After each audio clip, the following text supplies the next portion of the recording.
ঈদের পর থেকে একদিনও কাজে যাইনি। প্রতিদিনের মতো আজকেও কাজে যাইনি। আজকে সবেমাত্র ঘুম থেকে উঠলাম। এখন বাজে প্রায় 7টার মতো। আমার এক ফ্রেন্ডের বাসায় যাব। এখান থেকে প্রায় 5 কিলোমিটার দূরে। সিএনজি যাইতে 15 মিনিট মতো লাগবে সময়। যাওয়া যাক। অনেক ক্ষুধা লেগেছে, সেই জন্য প্রথমে আমি রান্নাঘরে এলাম। রান্নাঘরে এসে দেখি এই যে ভাতের অবস্থা, দেখেন কি অবস্থা।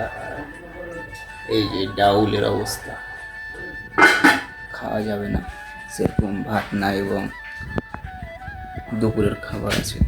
বাইরে দৃশ্যটা দেখতে পাচ্ছে, বাইরে অনেক রোদ, কি অবস্থা, বাতাস অনেক বইছে।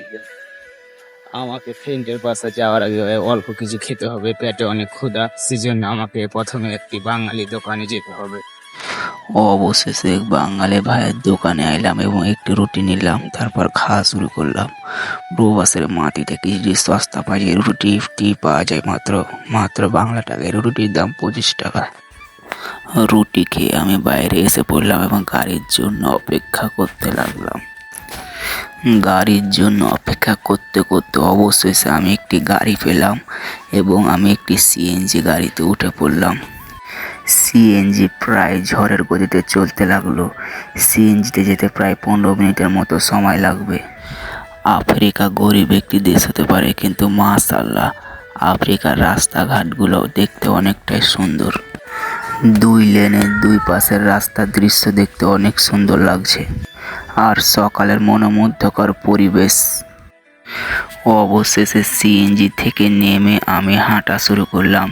হেঁটে যেতে প্রায় 2 মিনিটের মতো সময় লাগবে। বাইরে অনেক রোদ পড়ছে, রোদের জন্য আমি তাকাতে পারছি না, আর সকালবেলাতে একটু রৌদ্র বেশিই পড়ে। অবশেষে বন্ধুর বাড়ির গেটের সামনে এসে পড়লাম। আলহামদুলিল্লাহ, অবশেষে আমি এখন আমার বন্ধুর বিছানায় শুয়ে আছি, দেখতে পাচ্ছেন।